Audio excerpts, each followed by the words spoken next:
All right, we are live. Let's see if this is up and running. 1 second.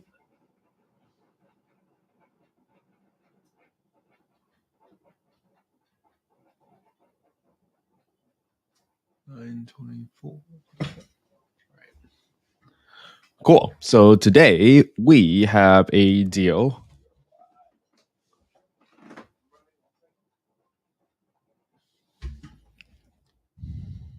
Okay. We have a deal here in Florissant, St. Louis, in Missouri. So what we're doing today is we're going to analyze this deal, try to figure out whether or not this property is good for a Section 8 rental or a BRRRR. So all we're doing here, guys, is I'm just doing the unexciting thing every single day, analyzing a deal and trying to figure out whether or not something is a deal for Section 8. So today I just looked at this area. It's outside of St. Louis in a northwest suburb called Florissant.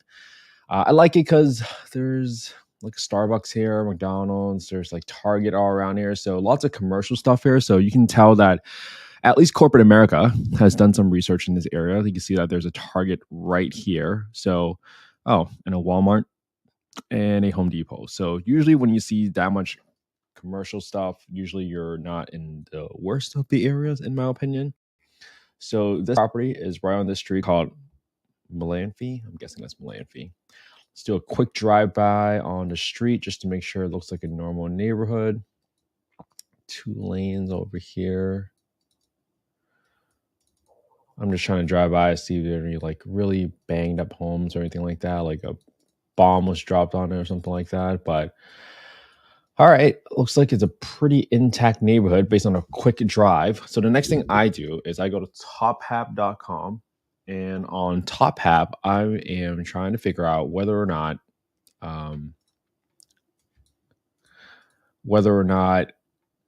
the crime score matches what I see on the street view. So usually I'm looking for a crime score that's very similar to where I live. And where I live, it's about a 90 crime score out of like 160, I think is the highest number. So when you go to tophap.com, you can kind of come down here. There's this little section called neighborhood. When you go down to neighborhood, you see what a crime index score is. So this is pretty good. So on average, the national average crime score is 100. And from there, we have 100. I've seen as high as 160. I live in an area where it's like 88 or 90. So that's not too bad there. So let's keep going. Crime score checks out. The next thing we want to do is we want to grab the fair market rents for this area. So if you want to get the fair market rents, you have to Google HUD FMR, HUD space FMR. When you click on this website on the top of the link, you can go to this area called small area FMRs. FMR stands for fair market rents. And usually this is the ceiling rent that the federal government has decided that they would pay or subsidize rent for. So you come down here, select your state, select your county. I'm going to put in St. Louis County right here. And from that point onwards, we're going to go down to the zip code 63031. You can see that the 3-bedroom rent here is $1,810 and the 4-bedroom here is $2,100.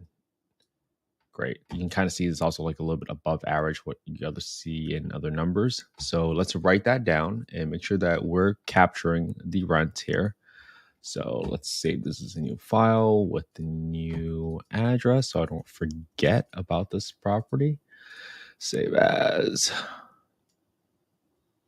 Boom. Section analysis. Today's date is 11/18. Boom. So usually I record it right down here. I have the fair market rents by zip code, by bedroom count, and then also the rents that it's being rented out for.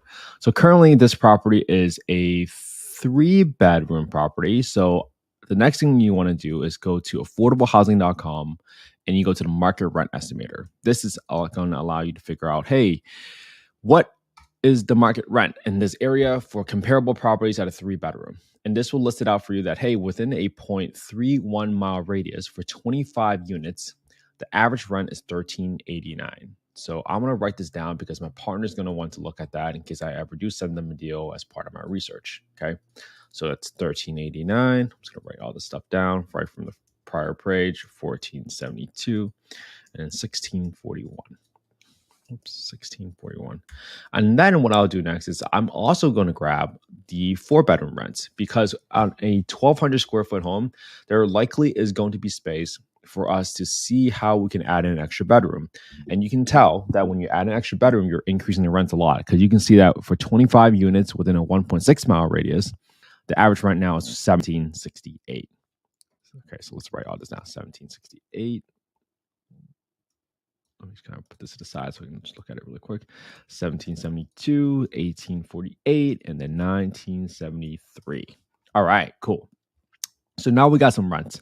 The first scenario is I'm going to look at this property from a 3-bedroom scenario and now look at it from a 4-bedroom scenario. Let's kind of think through that.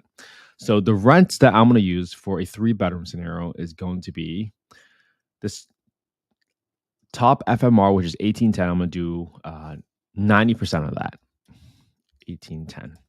The next thing I'm going to do is I'm going to use this market rent right here, which is 1389. So those are the two rents that I want to analyze the property based off of that.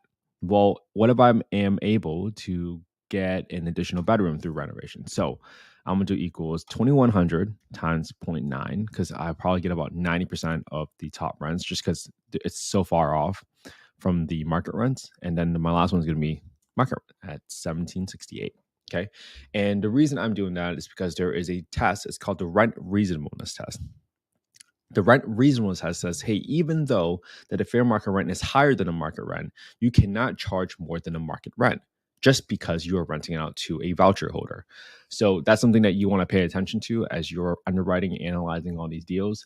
So let's keep going and plug in some numbers here. So this property is 89,900. 89. That's what it's been listed for right now. 89,900. And when you look through all the photos, there is no garage, something for you to pay attention to. This looks like it's terrible lighting. This is probably a complete gut of the kitchen cabinet. It looks completely gross. Probably have to remodel this entire bathroom anyways to make it look nice. I don't know why it's black paint. That's a little weird. Let's see. How many bedrooms did we see? 1, 2. Big living room. Okay. I'm not sure where we can add an additional bedroom, but let's pay attention to it. I'm assuming this is the other side. All right. So no obvious way of putting it into a 4-bedroom, but let's keep looking through the numbers. So if we assume, let's go to the rehab calculator. Let's plug in some stuff. So I'm going to assume that the roof needs some repair. So I'm assuming I'm going to leave at $1,500 for now. Chances are there might be something that needs a little bit more work. The outside looks fine, so I don't need to repaint at the outside for now. Clean up the landscaping. We'll do that. Save $500. Allocate $500. And we're going to repaint the entire home, $1,272. So I'm going to put the entire square footage in here. And I'm going to assume that I need to redo the entire flooring for this property at $1,272. And that's at $8 a square foot. This is a calculator that I was given to by somebody else, but I have put in my own line items based off the rehab that I have done in Scottsdale. It might be a more expensive area, but that's okay. All right, so now we want to do a new kitchen. So I'm just going to put in a median kitchen for $10,500 as a entire kitchen rehab.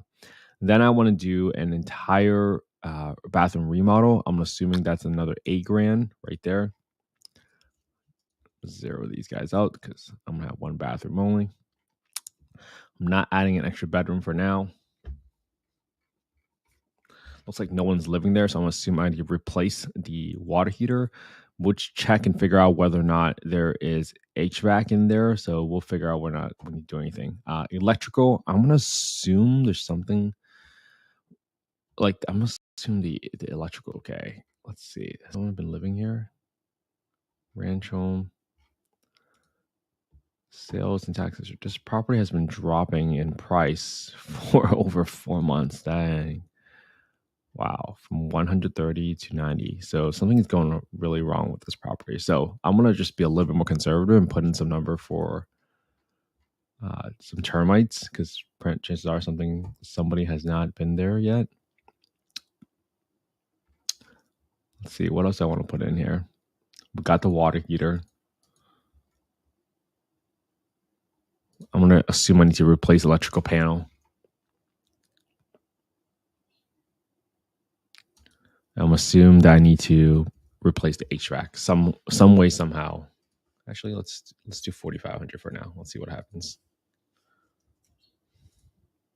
All right, so what's my total rehab now? My total rehab right now is $55,000. Oh, that feels pretty good. All right. So if we're able to buy this home at $89,900 and we spend about $55,000 renovating it, let's see what our property taxes are going to be. So I'm going to get these numbers right from Redfin. Property tax is $145, homeowner insurance $66. Okay, $145 for property taxes, and then $66 for the insurance. So I'm going to multiply the 66 by 1.2, just because usually the homeowner insurance is usually for a primary residence insurance policy. So I always add at least 20%, because usually the premiums are a little bit more expensive than a primary residence insurance product. So from there, if you guys are watching and you guys want to watch a full screen version, you can go to youtube.com/@Kent_HE. All right. So we got some numbers in here. We got our 25% down. So I'm going to pay about $22,475. I'm going to finance the rest of this property at an 8.5% interest rate right now.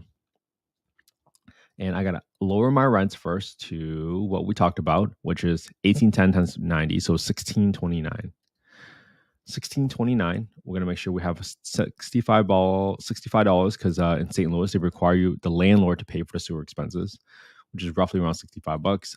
We're setting aside 10% for maintenance every single month for maintenance, just in case something eventually breaks in every single home, whether that's a roof, water heater, HVAC, etc.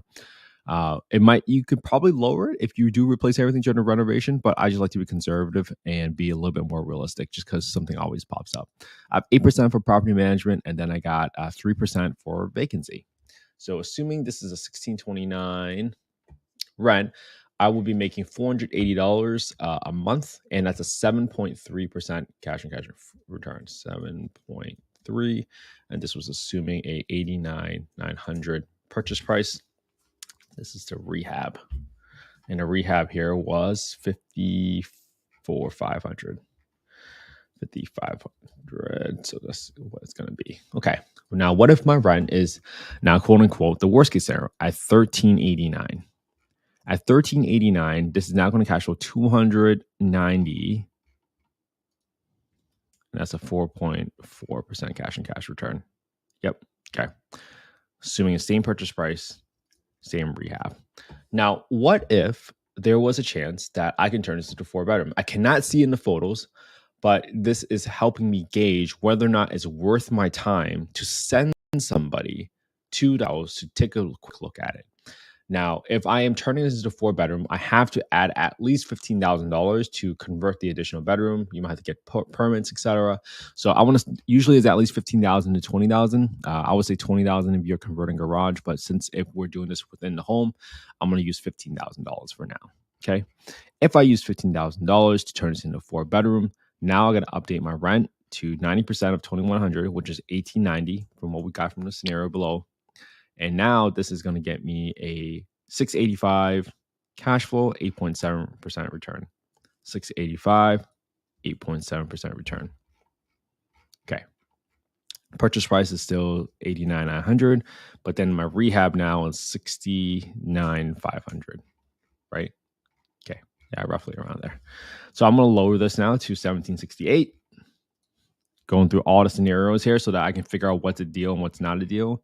This is a 7.5% cash on cash return now, and the cash flow now is $589 a month.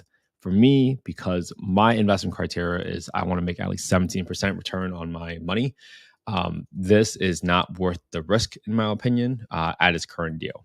Okay, cool. But now here is the other angle to look at it. This was a pretty big fixer upper. If you think about it, we're spending $70,000 to renovate a home that is only $90,000. So how I would usually look for comps to see whether or not I can BRRRR this property, which stands for buy, rehab, rent, refinance, and repeat. The whole goal behind the BRRRR strategy is so that you can recycle your cash faster, meaning the purchase price and the total rehab cost, you want that to be 70% of what you think the after repair value is, which means after it's renovated, what other properties have you seen on the market sell for? Okay. Now, this property was on 1445 Melanphy Road, and you can kind of see where it is. It's kind of like on this road right here, but it's in between this little commercial area and this larger Route 67 highway. So I want to look for properties like within here because I usually like to stay. Definitely, you never want to look for a comp across a major highway or a major route. That means it's definitely in a different neighborhood. If you stay within usually these large roads right here, you can see that this is Shackelford Road, and this road is Patterson Road. If I can look for properties within this area, that's probably the best and most ideal situation. So what do? You can go to Redfin and you can look at what I want to look for is I want to look for properties that are up to $225,000. I want to click on sold and look for properties that's been sold within the last 3 months. I would say you could stretch it for maybe 6 months, but the closer the comp is to recency, from a recency perspective, like if it's been sold for the last 3 months, chances are that's when an appraiser will also consider when you are getting your property appraised after your renovations are completed. So that's why I picked 3 months. For me, this property was about 1272. So I also put in a filter. I'm only looking for 3 bedrooms, and I'm only looking for properties that are less than 1,500 square feet. I typically like to be within 10% of the square footage because you got to compare apples to apples. You cannot compare a home that is 1272 square feet to a home that's 2,000 square feet, right? It's wildly different and something that I would not necessarily try to use as a comp or a comparable property. Now, I was able to find a few properties here. So let's see, 1255 Flickr. 1255 Flickr was sold for 149,900.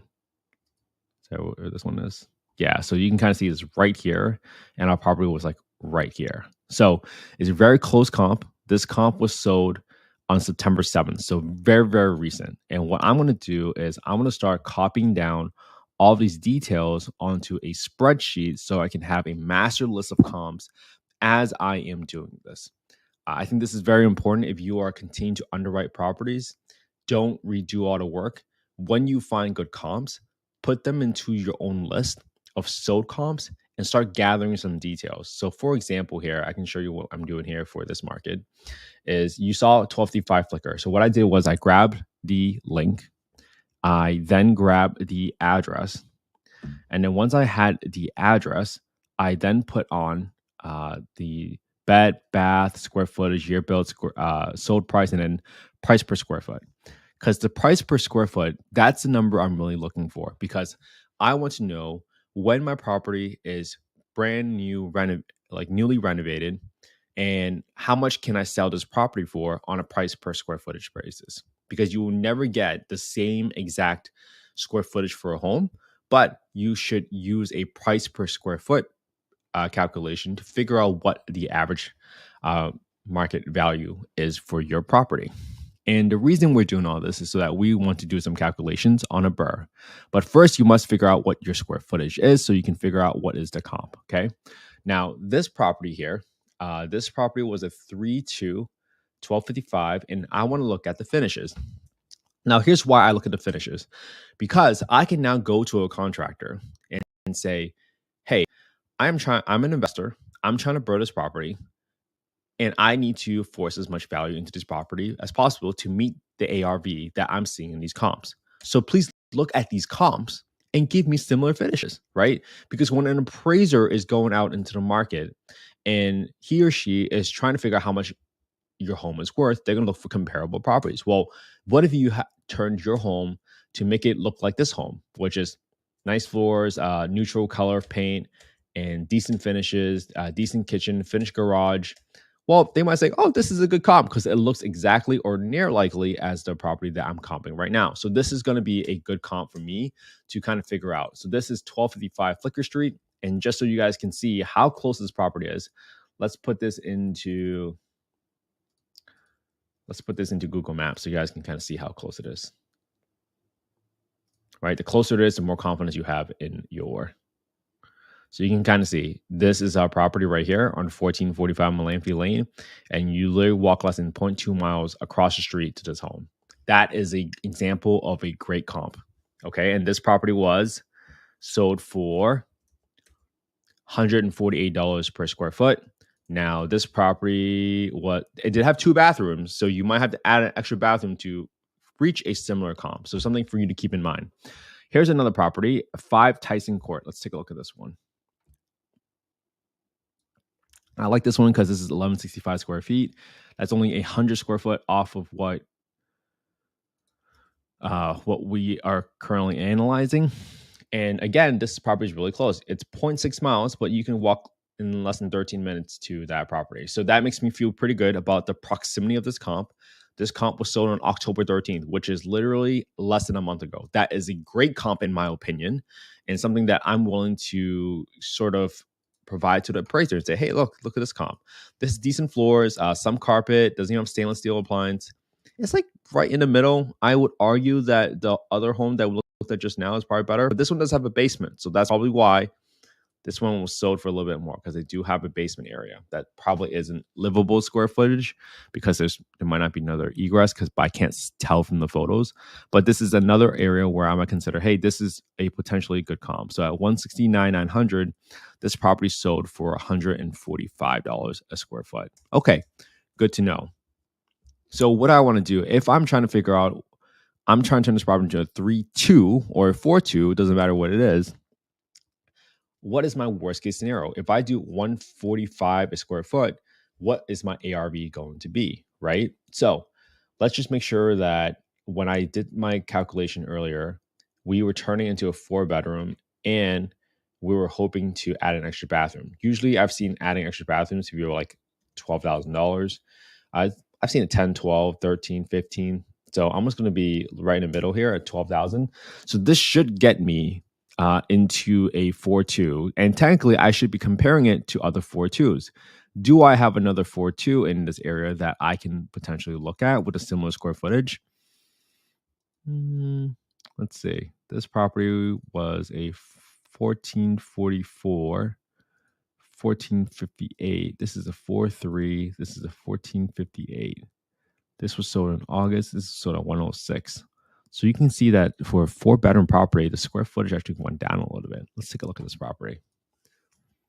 This property is a lot bigger too. And this is kind of like an older finish property too. Let's see how close it is.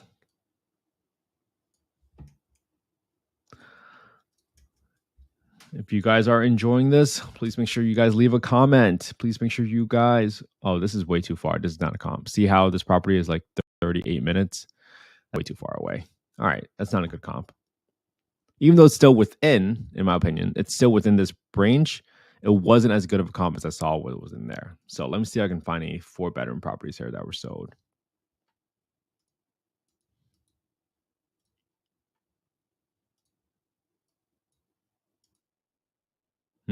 Not many 4-bedroom properties except for this one. Let's see what's going on with this one. This one was sold on November 2nd. Oh, this might be a good comp. All right. 4-bed, 2-bath. I don't know. It says 2-bath in the description, but this is 2.5 in there. But this one's a little further away, right? Let's see.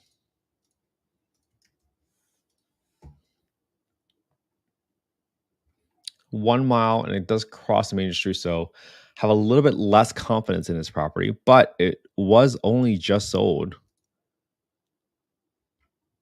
Yeah, it was just sold not that long ago. on November 2nd. So let's just put this comp in there in my list. And this is north of North Shackelford Road. I like to be a little bit more conservative. So when it crosses another big street, I also try to make sure I note that just so that I know I have a slightly lower confidence in this comp. 4-bed, 2.5 bath, 4-bed, 2.5 bath. And this is now a, how many square feet? 1316. So it's pretty close to us in 1316, year built, 1969. 1969, sold for 215. Wow, that's a pretty high number. And then what's that dollar per square foot?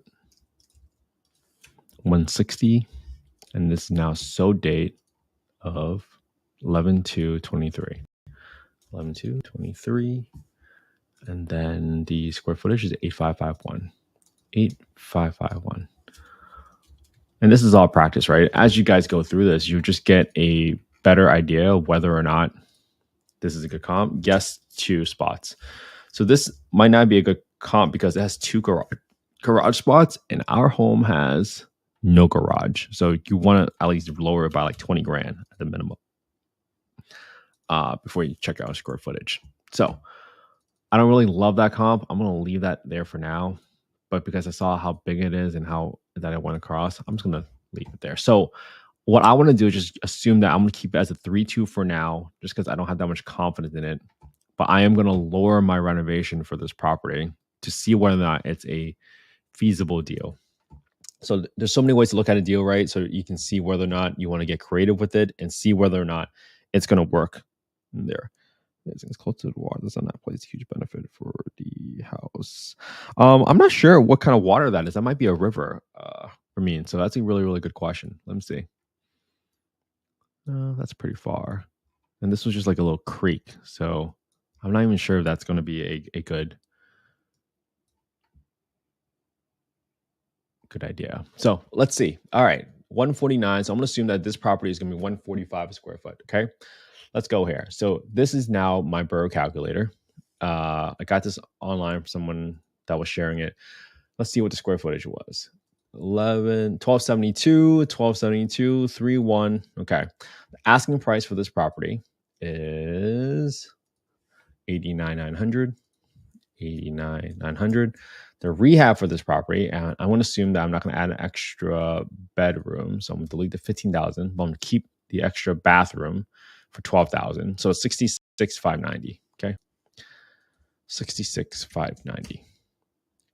And I'm going to purchase price at the same exact asking price. And I'm going to say my ARV, dollars square foot, new square foot. And the reason I'm doing new square foot is just in case there is an addition that I would have added to this home, like converting a garage and livable square footage, but that was not here. So this equals 145 times 1272. And that equals 184,440 for this property. And I got that 145 number by being conservative and assuming that I'm going to get about 145 per square foot, even though I saw some home for 160, 148. I want to be a little bit more conservative. I might even put this at 140, to be quite honest with you, just to be a little bit more conservative here. Let's do 139. So if I think I can buy this property for $89,900 and put in $66,500, and I will make this property worth $176,000 afterwards, I think the market rent for a 3-bedroom property after it's been fully renovated, I will try to make my case to make it a best case scenario of where was my FMR? FMR was for 3-bedroom, 1629. So I'm going to put that in here. 1629. Okay. My taxes is going to be 145. Whoops. Taxes are going to be 145 from the old page equals 145 times 12. And then my property insurance was going to be 7920, which is the number that we saw earlier. $79.20. And I'm assuming that while the house is vacant, the insurance is going to cost a little bit more. So I'm just going to assume that it's going to cost $2,000 for the house insurance when it's vacant. All right. Just because sometimes like the burglary risk is a little bit higher. ARV, I'm going to equals that to this piece. Purchase price is going to be right here. Repairs is going to be right here. Cool. Closing costs, I'm assuming I'm going to get this for 2.5% of the purchase price from a closing cost. And then I'm going to have my other acquisition cost, which is going to be 2.5 points. So I have a hard money lender that will give me 100% of the purchase price, 100% of the repairs, up to 70% of the ARV. So that allows me to look at, okay, my total loan will be about 2.5 points.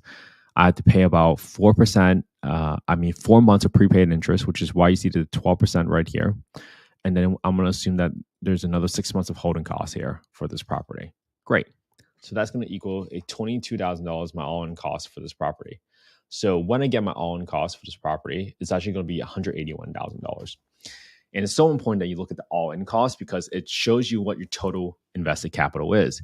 Your total invested capital is not just the purchase price plus the rehab. Sometimes a lot of people miss that. It has to be the purchase price plus the repairs plus all this miscellaneous stuff. So you actually know how much money you're leaving in the deal. So for this property, this doesn't work because the loan amount is going to be a maximum amount of 70%. And right now, the loan amount plus ARV is about 90% of this property. Now, what if, let's see, total capital down, I don't need to put any down payment. My closing is 25 grand. So I need to put in 25 grand to make this deal work. Loan amount is right here. It's going to be interest only for the first 6 months. So it just kind of calculates everything for your monthly PITI. I have my water, sewer, $65. I'm assuming gas and electric will cost about $80 a month while we're going through it. Here's my rehab cost. My rehab was the $66,590 that we talked about. I'm assuming it's a 5-month rehab with an extra month to hold it before we actually lease it out to be conservative. So it'll probably take about 6 months for such a big rehab as we're seeing here. Even though it might not be the biggest, but it's enough for it to potentially stall. And I always just kind of look at, well, what if I'm over budget by this, over budget to this? Do I have money in the reserves that actually looks at it? So just DM me if you guys want the calculator. All right. So now I got my market rent at $1,629, but my PITI was $1,789. However, after I refinance, this is going to be my new PITI at $1,244. Let me see. Annual estimate increase 3%. 2.5%. Okay. Yeah, so I'm assuming I want to refi this into a 8.5% interest. But in this scenario, I would be leaving $48,000 in this deal. Why is that? Because if I think my ARV is actually $176,000, I will be able to pull back out $132,000. So I have to leave in $48,000 because my all-in cost was $181,000. So when that all kind of math comes out, this is now 1% cash and cash return. This is not a deal, even when you look at it, BRRRR. So hopefully this was helpful for you guys. The other way to make it a deal is if one, you can adjust the level of your ARV, which is you being aggressive or lowering your purchase price. So let's say we got this property for $70,000. Okay. Now you're leaving $26,000 on the table. The only other way to get it up is if you think the ARV is higher. So what if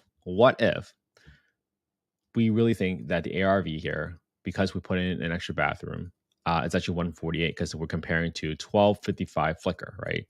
If we can make the home look exactly like this, but it's still missing garage, that's a little risky, right? So 140, let's do 145. If you do 145, now it's worth 184.